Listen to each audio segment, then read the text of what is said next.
This is Dennis Mundy. I'm here with my co-host, Phil Goldberg. Our podcast, Spirit Matters, found at spiritmatterstalk.com. Our guest today, Khyati Joshi. She is a public intellectual whose science research and community connections inform policymakers, educators, and everyday people about race, religion, and the immigration in the 21st century. We have some great, interesting, to me anyway, subject matter we're going to get into today. She's also a professor at Fairleigh Dickinson University in the Department of Education. Thank you so very much, Khyati, for taking the time to come on with us today. Happy to be here. Thanks for having me. Khyati, you came to my attention when I read an article or an interview with you on the subject of your new book, which is about Christian privilege, white Christian privilege. I want to get into that. But first, give us a little background about your own spiritual life and what brought you to the research that you do. Sure. So I identify as a Hindu. I am Indian American. Technically, I am an immigrant because I was born in India, but my life experience is more analogous to a second generation American.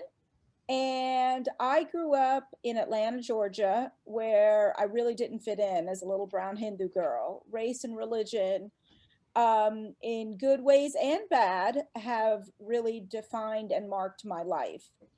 I'd say that in middle school and high school, Monday through Friday, Phil, I would have done anything to not have brown skin and to not have a name like Khyati, and to go to Sunday school. I would have liked to have done that.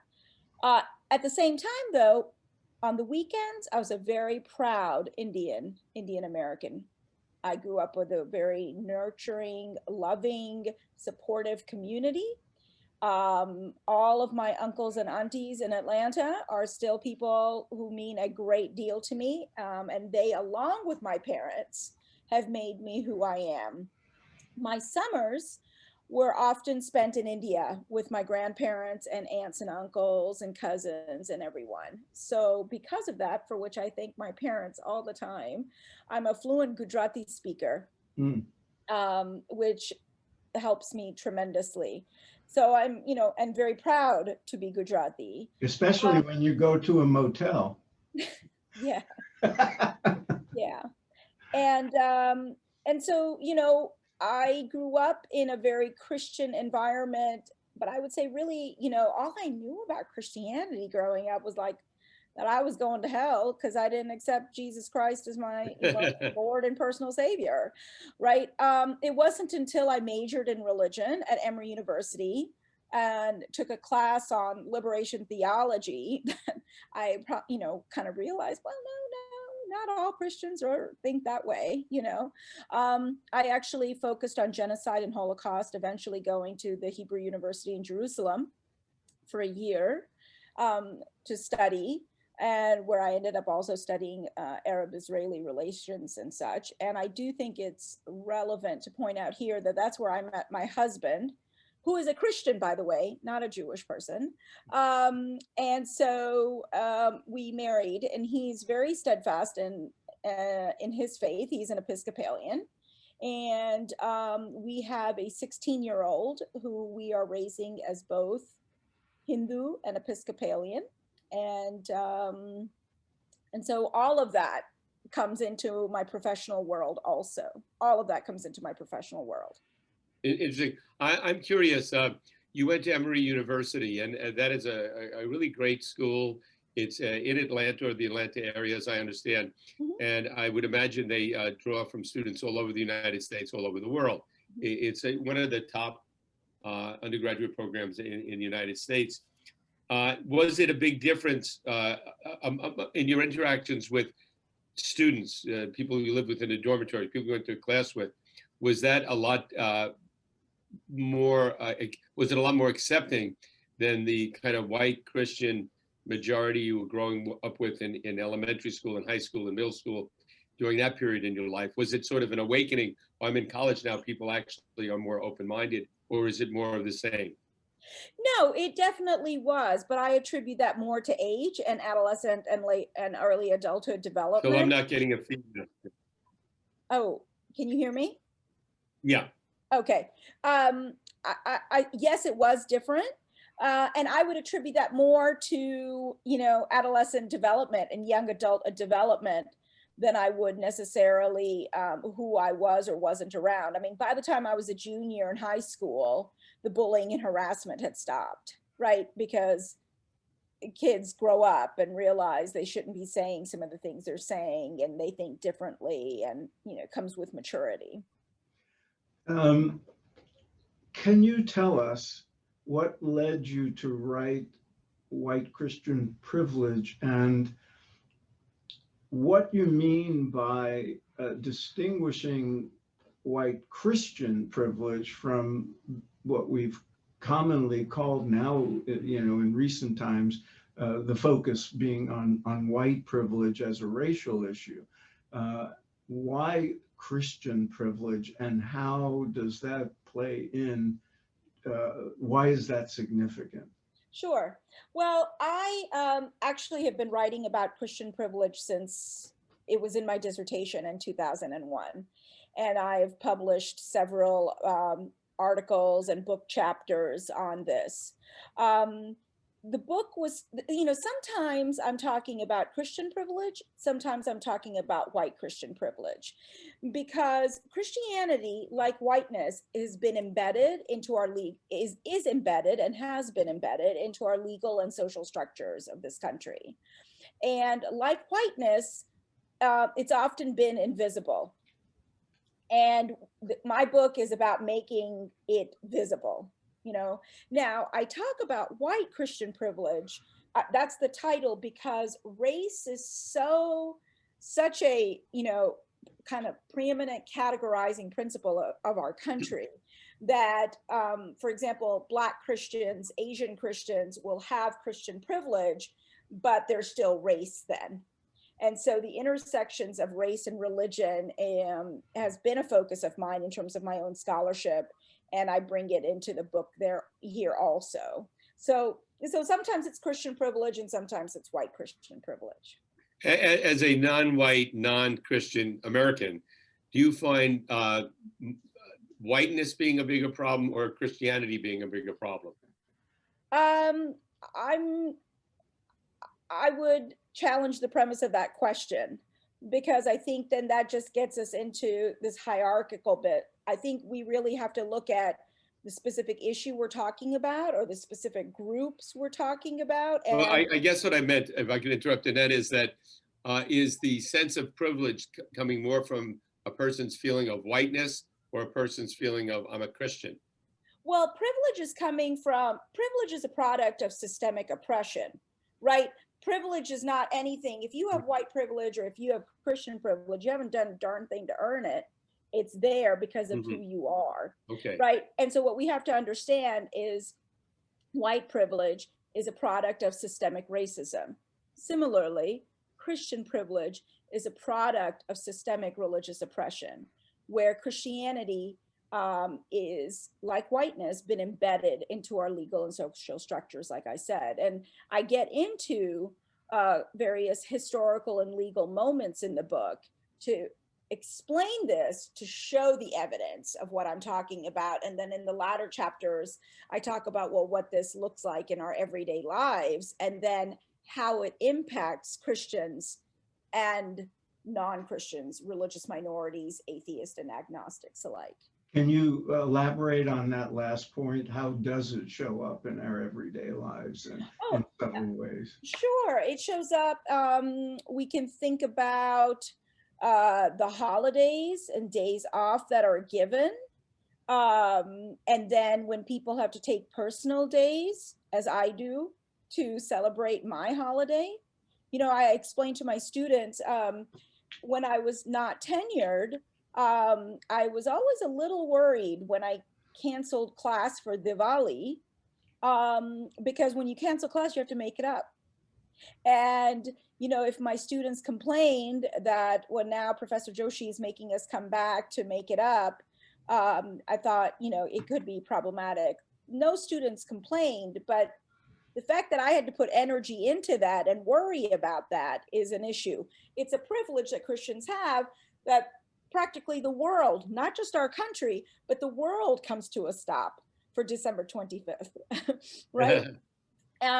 Actually, something happened just this morning that I can give you an example. A religion news service put out a headline that says, you know, think the holidays are over? Not yet. January 6th is Epiphany, right? And I immediately tweeted and said, are holidays ever over? Right? January 14th is Makar Sankranti. Right. So just the, you know, the deep Christian privilege in the reporting by journalists, even the language being used. Another example, Phil, of everyday Christian privilege I encountered in high school is I didn't do very well in middle school or ninth grade. And mostly it's because of the bullying and harassment that I faced. And I never read any book in high school, except Night by Elie Wiesel, which is what started me on this path towards issues of equity and justice. But I remember being in ninth grade English class, and my teacher was explaining similes and metaphors. And she said, you know, blah, blah, blah, simile, blah, blah, blah, metaphor. Y'all all know the story of the Good Samaritan, blah, blah, blah, blah, blah. Well, I didn't know the story of the Good Samaritan. But since I didn't do well anyway, I just kind of thought, okay, this is something else I don't know and something else I didn't read.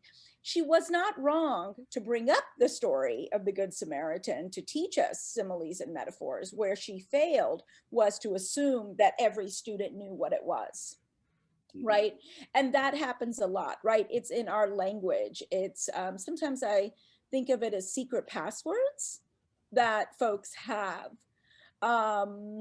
So yeah, it manifests in a variety of different ways. You know, we can think about what's served at lunch, at business lunches, and who's accommodated for and who's not. And when we talk about accommodations, right there shows a group has privilege. Can I follow up, Dennis? Go ahead. One of the issues I know is very important in the Hindu American community is how Hinduism is portrayed in the media and in textbooks and so forth. How does Christian privilege influence how people see non-Christian religions, especially the newer religions in American life, like Buddhism and Hinduism? So yeah, that's a great topic to address. Christian privilege has a fierce role, is how I would describe it, on the depiction of Hinduism in the United States.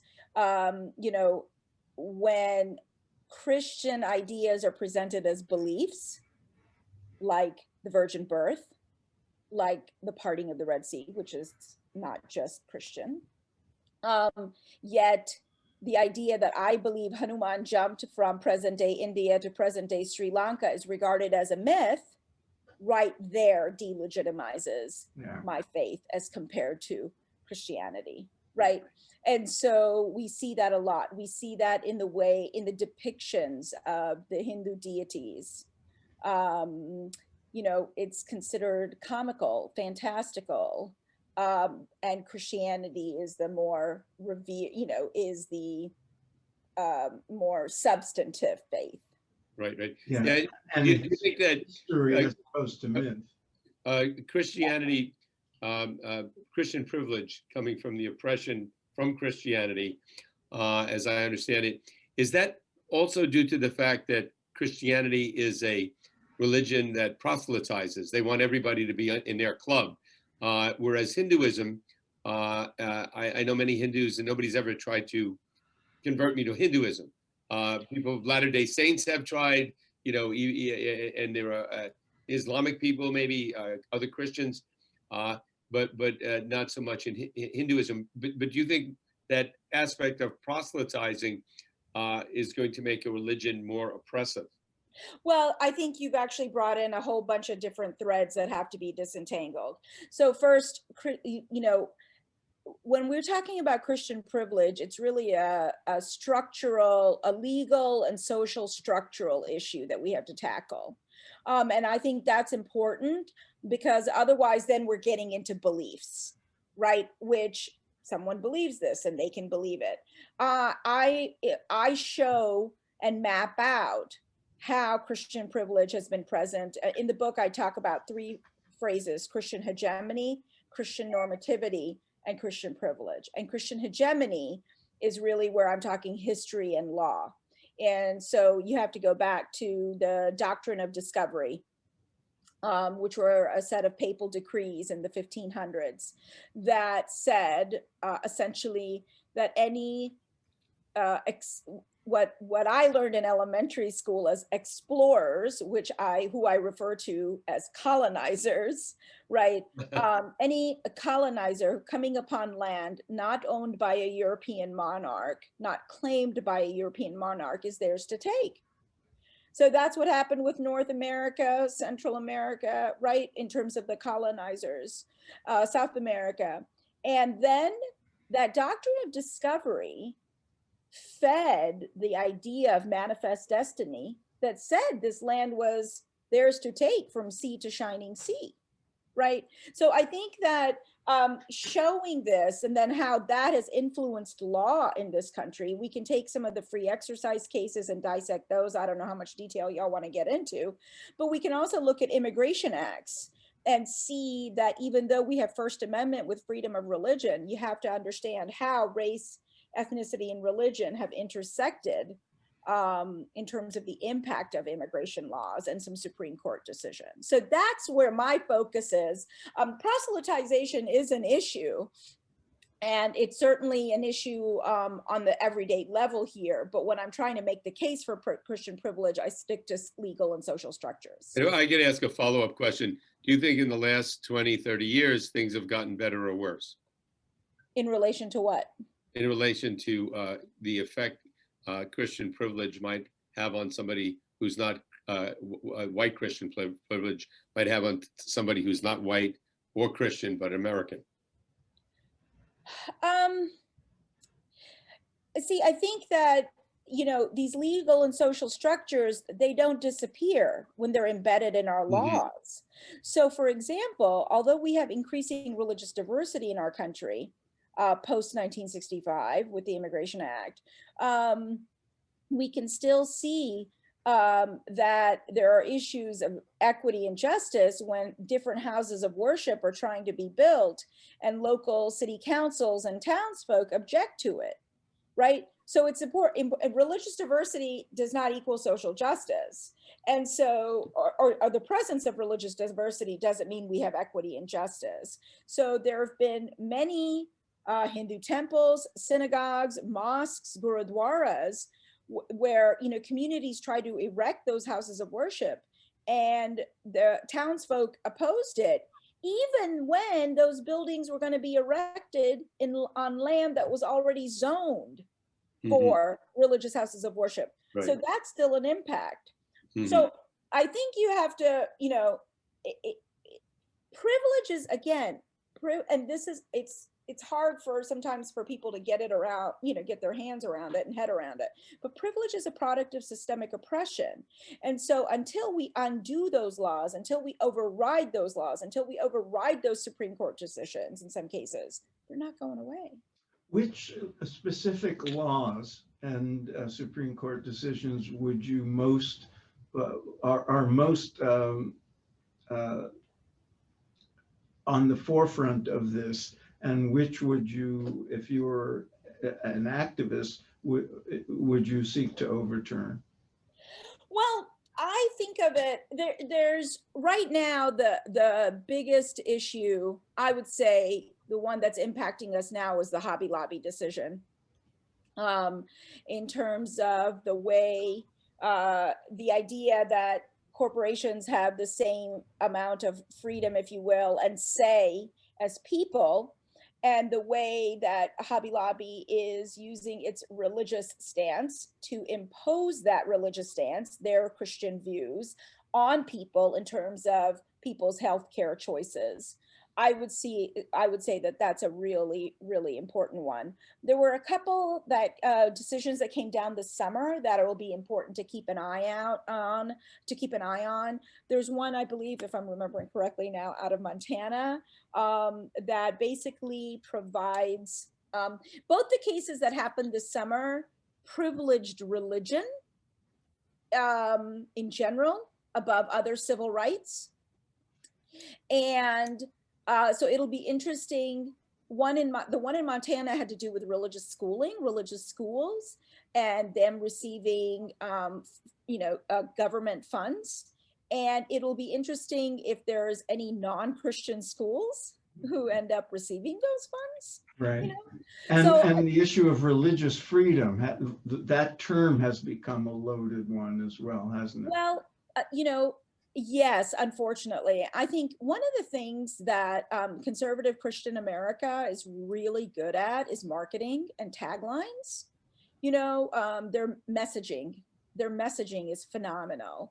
And the fact that they've co-opted religious freedom for their use, so, and I think that one of the reasons they're able to do it is because so little is taught about systemic oppression in general in the United States, not just systemic racism, but framing. That's one of the things I'm hoping is that we can reframe even some of these free exercise clauses that are taught about, and other scholars have done this. On a side note, for your listeners who might be teaching, we've developed 2 instructors' guides for the book. One aimed at ethnic studies, religious studies professors and instructors, and one written by a friend of mine who's a judge, and my husband who's an attorney. They did the one for law schools and legal studies, because, taking information that's always been taught, but presenting it from this view can really change outcomes and learning objectives. So, really hoping to make an impact in that area. But I forgot what I was saying before that. So, what do you advise folks who might speak to you and say, or maybe a student of yours who says, "Look, I encounter this white Christian privilege. It's affecting my life. It's affecting my pursuit of what I want to accomplish, and it's making me depressed, or I'm tired of it." What do you advise them in regard to how to deal with it? Well, I think, first of all, a lot of folks who are encountering it don't know they're encountering it. Right. Like they are, they're on the, they're facing the brunt of discrimination, Right. but they don't necessarily realize this is a thing. And I think one of my objectives in writing the book, one of my real reasons for writing the book, was naming phenomena and providing language to name some of the experiences that religious minorities and atheists and agnostics are having, as well as helping Christians understand that this is a real thing and here's what's going on. So that's step number 1, is being able to name things. Step 2 is hoping and making sure that the person or student doesn't internalize the oppression, because that's often what happens, right? So middle school and high school students will internalize it. And what this means is, oh, yeah, I come from a real weird religion, right? I come from a crazy religion.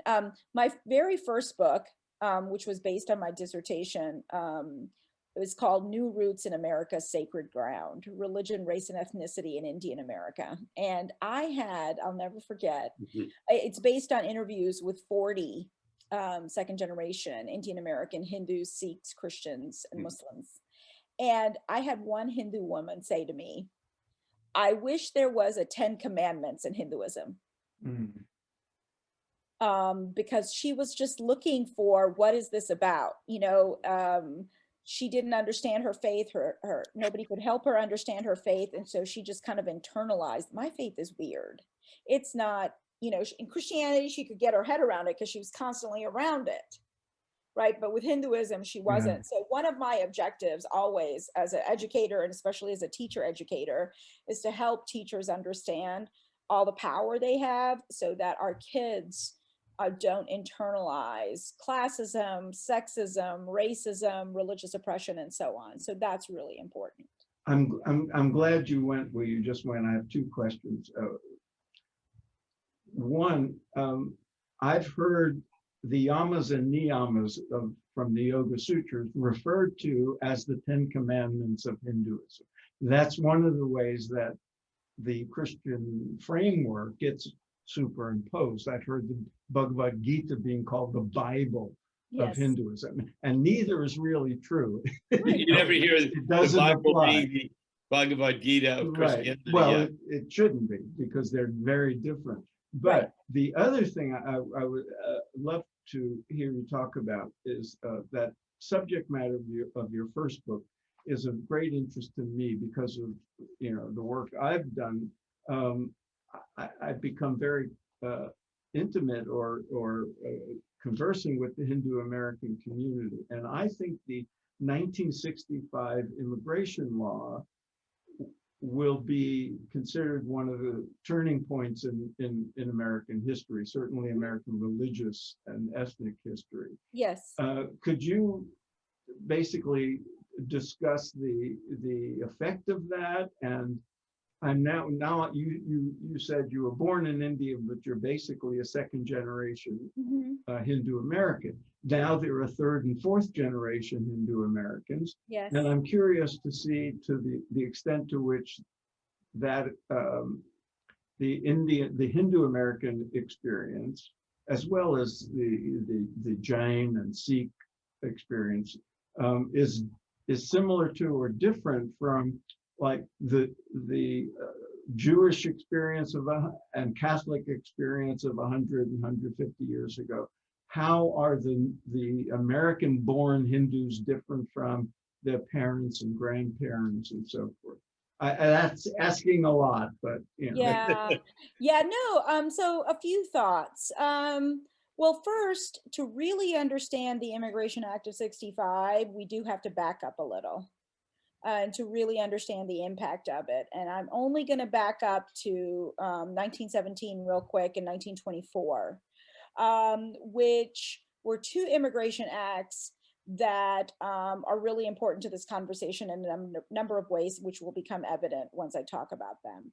The Immigration Act of 1917 is known as that, and is known as the Asian Barred Zone Act, because it created a barred zone from present day Iran through South Asia into Southeast Asia.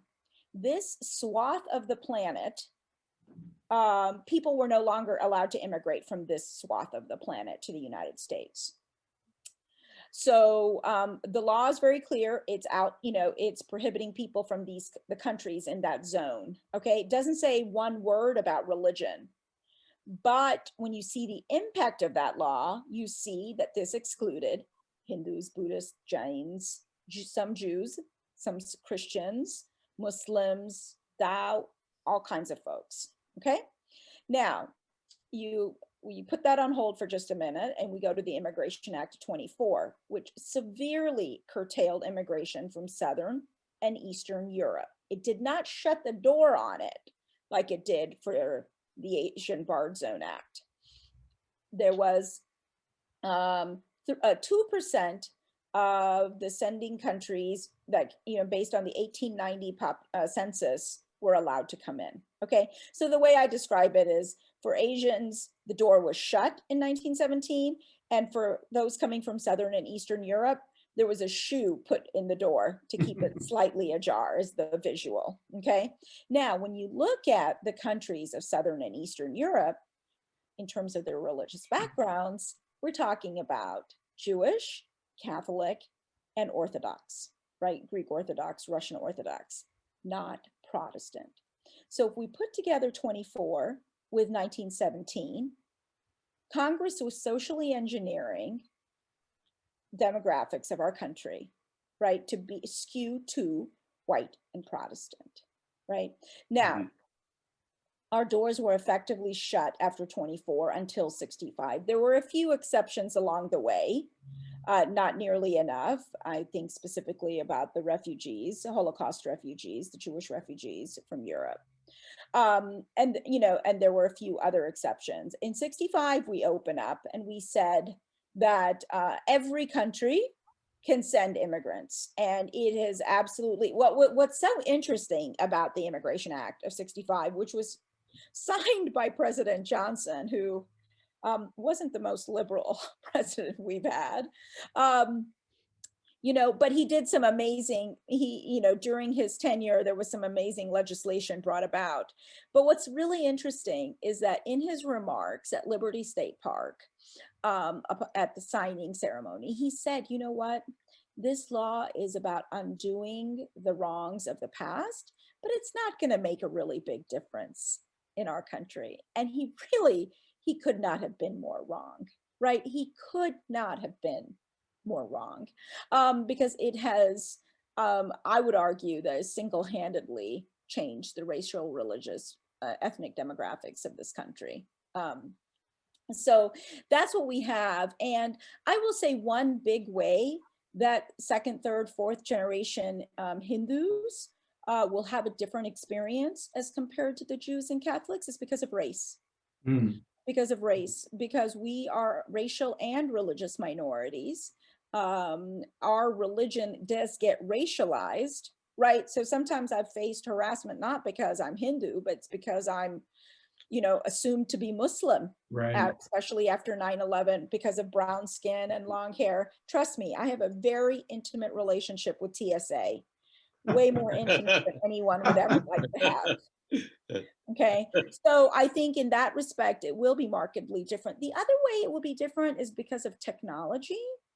Right, I now, I WhatsApp my cousins. I talk to one of my cousins in Bombay almost every day.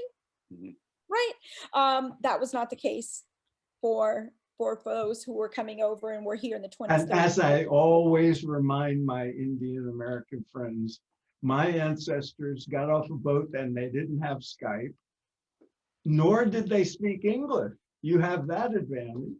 Yeah, absolutely.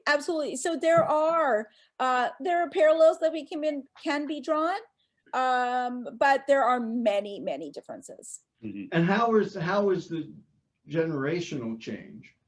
Well, that's interesting. And I have so many research projects. One day my dean said to me, she's like, you always have so many projects. I said, Patty, I'm going to have projects into my next lifetime. I got so many projects.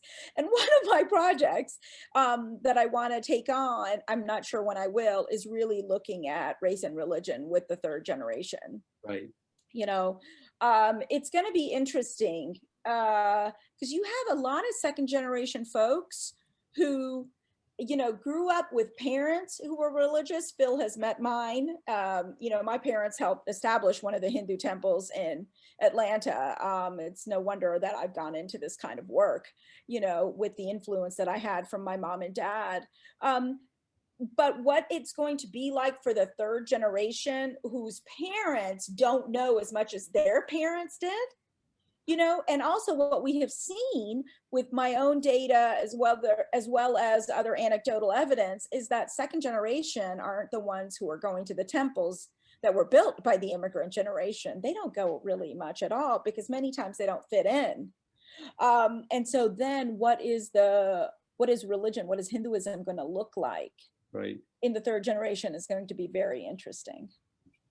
I want to thank you for coming on. Any final words? And again, I want to mention, we'll have this all posted up, the book, White Christian Privilege, The Illusion of Religious Equality in America. I've learned a lot in our discussion today, and there's a lot more I want to learn. I feel like just peeking in, and it's really opened up a whole area. And really, as a white man, I need to learn these things, and not something I can figure out myself. And part of it is learning to listen. And so I'd love to have you back on the show. I'm sure Phil feels the same. Any final points, Khyati or Phil? I just want to say, Dennis, you called yourself a white man. I have to call myself a white man, but in both cases, our grandparents were not identified as white. Yours were Right. Goombas, you know, Right. your parents were Italian and my parents were Jews. And that's one of the ways things have changed in the culture. And if I can just add one thing there, what's really interesting is, you know, there's a lot that's been written on how the Italians became white and how Jewish folks became white. The one real big distinction at that time also, though, is that your grandparents or your ancestors were legally allowed to become citizens. They were Yes. white enough where they could be citizens. They faced a Yes. tremendous amount of social exclusion, discrimination, alienation. But others could not become citizens, Right. and indeed had citizenship revoked once they did even become citizens. And those early generations could also change their names and fit in. Right. Which was very common where I was Yes. growing up. Yeah. Thank you so much. There's so much more to say. Is there any final Right. words you'd like to leave our listeners with? No, thank you for having me. And, you know, if folks are interested, they can find out more about the book at whitechristianprivilege.com. And we'll have that all posted up. Okay. And again, I look forward to having you back on the show. One last question. All right. We're recording this on January 6th. The 2021. 2021, and Congress is presumably certifying the election. We're about to have a vice president Yes. whose mother Oh, good was point. from Chennai. Yes. And how does that strike question. you? And It's you know, one of the things, I was actually interviewed on NDTV right after the election the victory was announced, the results, I should say, was announced.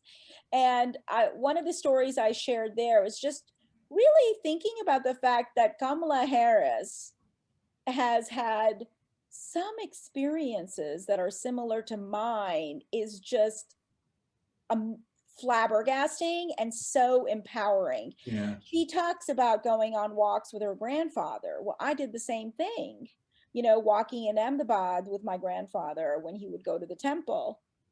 And to think that the vice president of the United States has a shared experience of mine is, well, it just kind of, you know, I get goosebumps. yeah. I also am thankful that because of her position, we are going to be having conversations about biracial America, because she's biracial in a different way than Yes. President Obama, right? Right. And this, we're going to have really amazing conversations about religion, because she identifies as a Baptist. However, she has Hindu influence, and now she's part of an interfaith couple, which is something that is my lived experience. So it's just, I think it's lovely, of course, in terms of, I think, in the values.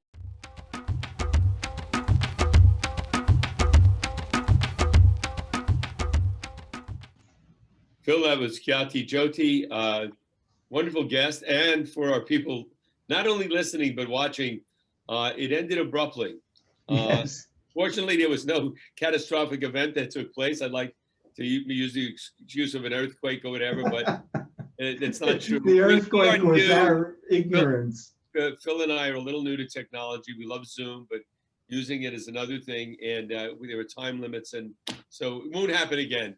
But to make sure it doesn't happen again, any help we get from you will help us have a better technology. We have been doing this for 5 or 6 years, probably 300 interviews almost now. And we love our interviews. We love the people we interview, and we've gotten great feedback from people all over the world. We are not a nonprofit. We cannot ask you for a donation, but we can ask you for a contribution to keep us on the air and keep us free.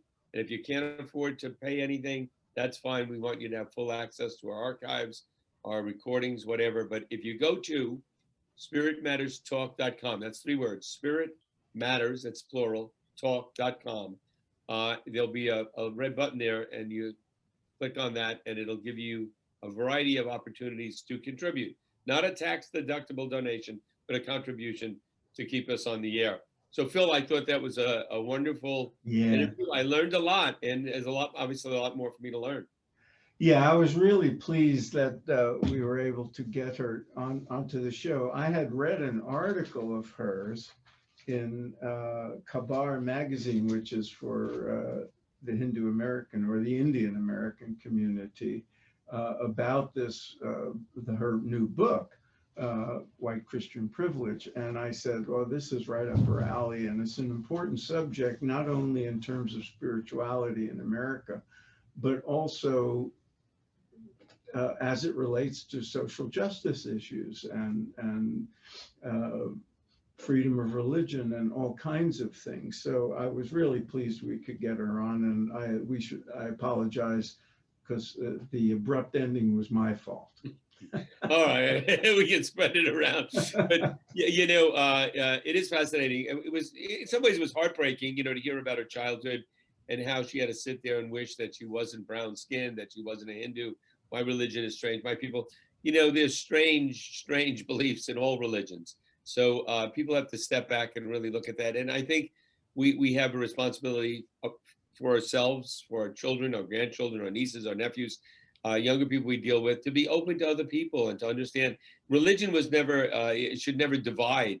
If anything, it should bring people together. And let's have a feeling of acceptance that people look different, they talk differently, they have different languages, they have different beliefs, and all that should be respected. And I hope as the Homo sapien, which we are, evolves, it will be more like that because why create these restrictions? And I do think America is an experiment. It's a melting pot. People from all over come, and we've had some success, we've had some failure. This is being recorded on January 6th, 2021. And I personally think we're on the upswing. Not everyone may agree with me, but I hope I'm right. I agree. Not always an look, the history of America is one of, when I talk about a lot the gurus and swamis and yoga masters who came here and their effect on American culture. And now lately, when I talk about the subject of American Veda, I'm also bringing in what we talked about in the interview, which was the presence now in America of people of Indian descent, people who were born into Hinduism. That brings another element into the transmission of the Vedic wisdom into the culture, but of course it has many overtones. And I always talk about the reception that people like Vivekananda and Yogananda and Maharishi and all these other people who came here from India, the reception they had was, on the one hand, open arms and great enthusiasm and people being curious and people being accepting and people wanting to learn from them. And on the other hand, the resistance and the fear and the in many cases, the threats of violence. So there were always this. You bring that out in your book on Yogananda. Yes. Some of the stuff he had to deal with. He did, and so did Vivekananda before him, so did the gurus who came later, but it's less and less over time. And the same thing, I'm sure, is true of the immigrants who came here after the 1965 change in the laws. With each generation, there's more acceptance, just as there was with our ancestors. Right. Yeah. Also, I want to point out that when you hear something like white Christian privilege, right? I grew up Catholic. I consider myself agnostic now, but I'm white. And when I first hear an expression like white privilege or white Christian privilege, it's hard to understand. The only way you could really understand it is to speak to somebody who is the victim or the recipient on the wrong end of that privilege, or who is not privileged, and how it has affected their lives. And all of a sudden, yes, I can see that. And I can only imagine, because I didn't have the experience of being in a school where I was the only person of my color, the only person of my belief system.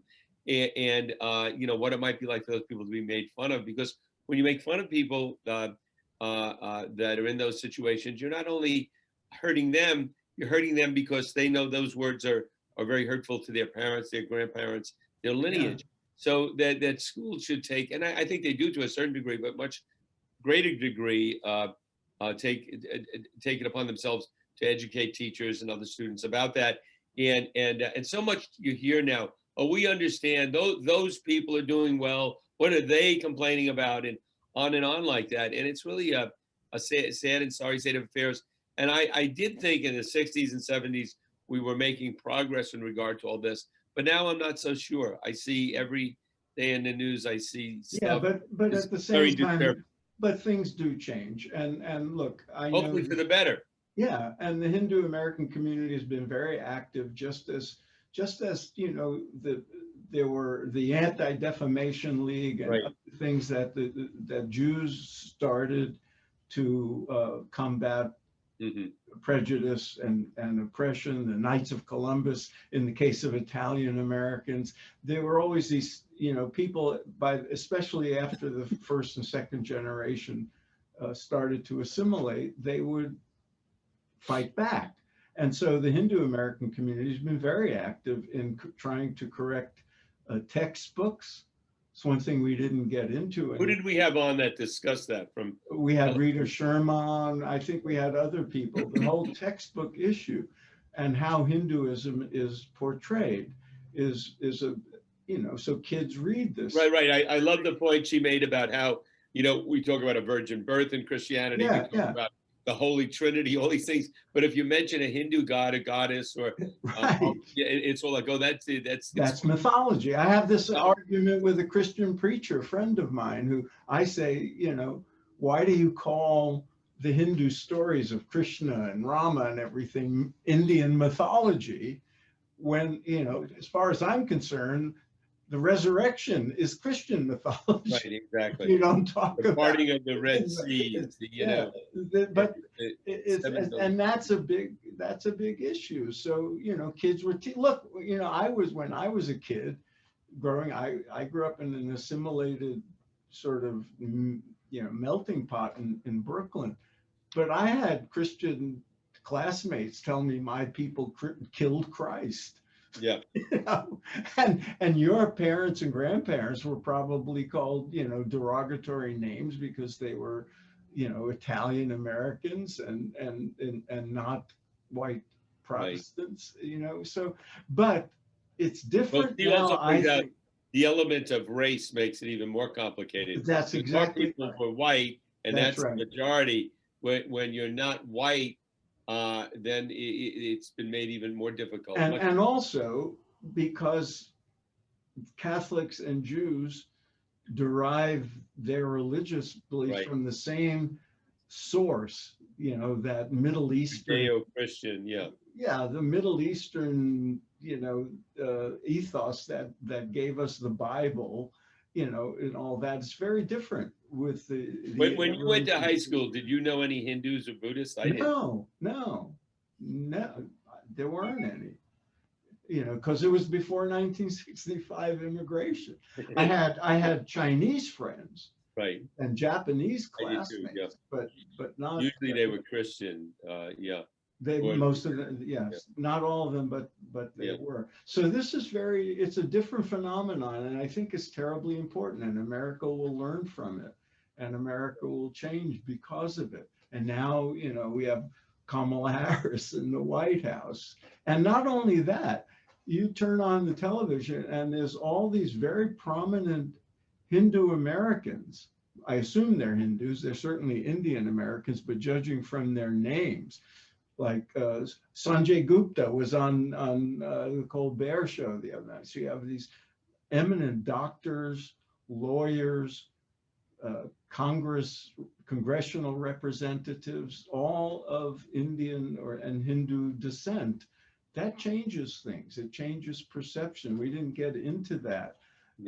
I hope so. I watched along those lines. I watched a series on Hulu. I think it was called Rami, Ramy, and it's about a family in Jersey City, New Jersey now, and the parents are very religious. They're Islamic, and they're from Egypt, and the son is in his 20s, the daughter maybe in the early 20s, and they're very hip, very modern, but still have a religious connection.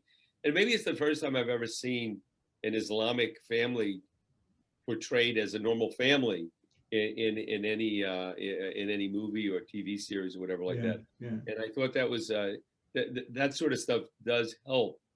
I think. Yeah. Oh, it's no question about it. It's just like. But I think one of the big problems, and not everybody will agree with this, is in the religions themselves. Certain religions like Christianity that proselytize, that want everybody to be Christian and all that.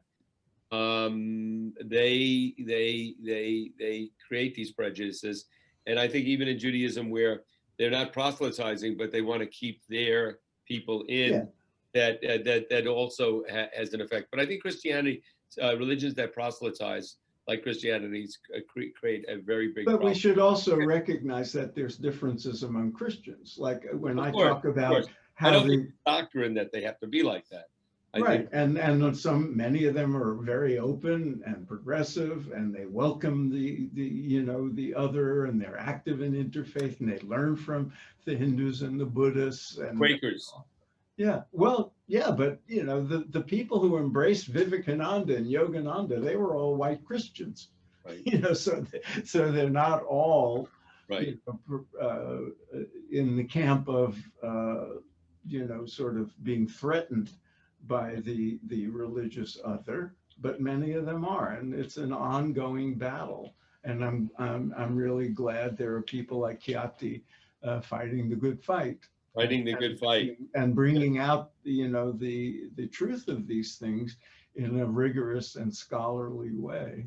Again, the name of the book, White Christian Privilege, The Illusion of Religious Equality in America. And get it, read it. We'll have it back on the air at some point. We have a lot of great shows coming up. And again, if you want to help keep us on the air and allow us to advance technologically, please go to spiritmatterstalk.com and click on that red button and can contribute if you can. If you can't, keep listening. Yeah, we can't even send you a tote We're happy bag. to talk to you. Yeah. All right. Till next time, Phil. All right. Bye.